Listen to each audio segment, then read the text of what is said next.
One nation one election आजकल काफी ज्यादा चर्चा में है। इसे लेकर केंद्र सरकार ने 8 सदस्यीय कमेटी भी बनाई है।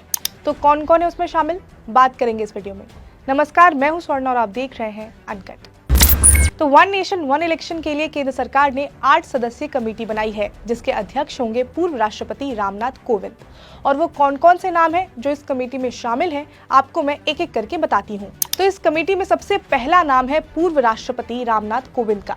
इसके अलावा इस कमेटी के सदस्य होंगे गृह मंत्री अमित शाह। उनके अलावा गुलाम नबी आजाद का नाम भी इस लिस्ट में शामिल है। गुलाम नबी आजाद जम्मू कश्मीर के मुख्यमंत्री रह चुके हैं।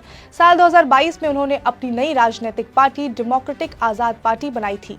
फिर इस कमेटी में तीसरा नाम है सुभाष कश्यप का। वो काफी एक्सपीरियंस्ड एडमिनिस्ट्रेटर हैं। उन्हें संसदीय कानून और संवैधानिक अधिकारों की काफी अच्छी खासी जानकारी है। साल 2015 में उन्हें पद्म भूषण से सम्मानित भी किया गया था। फिर इस कमेटी में नाम शामिल है संजय कोठारी का, जो फॉर्मर सेंट्रल विजिलेंस कमिश्नर रह चुके हैं। अगस्त 2017 से लेकर अप्रैल 2020 तक वो पूर्व राष्ट्रपति रामनाथ कोविंद के सचिव के रूप में काम कर चुके हैं। फिर इस कमेटी में नाम शामिल है हरीश साल्वे का। हरीश साल्वे सुप्रीम कोर्ट के वकील हैं। उन्होंने भारत के सॉलिसिटर जनरल के रूप में भी काम किया हुआ है। फिर इस कमेटी में नाम शामिल है एन.के. सिंह का। एन.के. सिंह भारतीय अर्थशास्त्री और नीति निर्माता हैं। वो राज्यसभा के सांसद भी रह चुके हैं। फिर इस कमेटी में आखिरी नाम है कांग्रेस नेता अधीर रंजन चौधरी का। अधीर रंजन चौधरी कांग्रेस के पुराने नेता हैं, लेकिन उन्होंने गृह मंत्री अमित शाह को चिट्ठी लिखकर इस समिति का सदस्य बनने से मना कर दिया है। अधीर रंजन चौधरी ने गृह मंत्री को लिखी चिट्ठी में लिखा कि मैं इस कमेटी के सदस्य बनने से इनकार करता हूं। जनरल इलेक्शन से कुछ दिनों पहले ऐसे विचार को देश पर थोपना गंभीर चिंता पैदा करता है। मैं इसमें भाग नहीं ले सकता हूं। इसके साथ ही उन्होंने लिखा कि राज्यसभा में विपक्ष के नेता को इस कमेटी में नहीं रखना लोकतांत्रिक व्यवस्था के खिलाफ है। उन्होंने कहा कि उनके पास इसके अलावा और कोई दूसरा ऑप्शन नहीं है। इस वजह से वो इस इनविटेशन को एक्सेप्ट नहीं कर रहे हैं। इतना ही नहीं, वन नेशन वन इलेक्शन की बात जिस दिन से शुरू हुई है, विपक्ष इस पर लगातार निशाना साध रहा है। बिहार के डिप्टी सीएम से लेकर कांग्रेस के सीनियर लीडर दिग्विजय सिंह ने इसका विरोध किया है। समाजवादी पार्टी के नेता स्वामी प्रसाद मौर्य ने तो ये तक कह दिया कि इस सरकार को बिना सोचे समझे फैसले लेने की आदत सी बन गई है।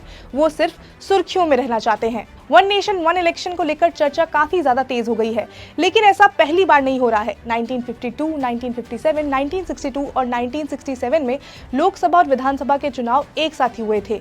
भारत ऐसा इकलौता देश नहीं है जहां पर वन नेशन वन इलेक्शन की बात कही जा रही है। इसके अलावा ऐसे कई देश हैं जहां पर ये लागू हो चुका है, जैसे Hungary, Germany, South Africa, Indonesia, Spain, Slovenia, Albania, Poland और स्वीडन। इन सभी देशों में चुनाव एक साथ होते हैं। तो एक देश एक चुनाव के कई फायदे भी बताए जा रहे हैं, जैसे कि इसमें खर्च कम होगा। मीडिया रिपोर्ट्स की माने तो साल 2019 के लोकसभा चुनाव में 60,000 करोड़ का खर्चा आया था। तो ऐसा कहा जा रहा है कि दोनों चुनाव अगर साथ में हुए तो खर्चा इससे थोड़ा सा ज्यादा होगा, लेकिन वो एक ही बार में होगा। इसके अलावा हर 2-3 महीने में चुनाव होने की वजह से पार्टी के नेता इलेक्शन में बिजी हो जाते हैं।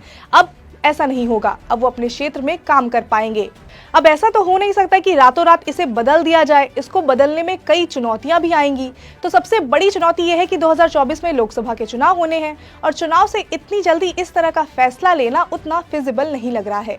इसके अलावा इस नियम को बनाने के लिए कई संशोधन किए जाएंगे, जो कि उतना आसान नहीं होने वाला है।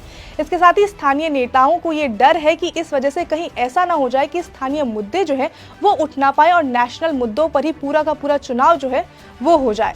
तो काफी कुछ है इसमें। अब देखना ये होगा कि इसमें आगे क्या होता है। खैर, जो भी होगा हम आपको अपडेट देते रहेंगे। आप जुड़े रहिए अनकट के साथ। इसके साथ ही अगर आपको ये वीडियो पसंद आई हो तो लाइक करें, शेयर करें, सब्सक्राइब करें अनकट को।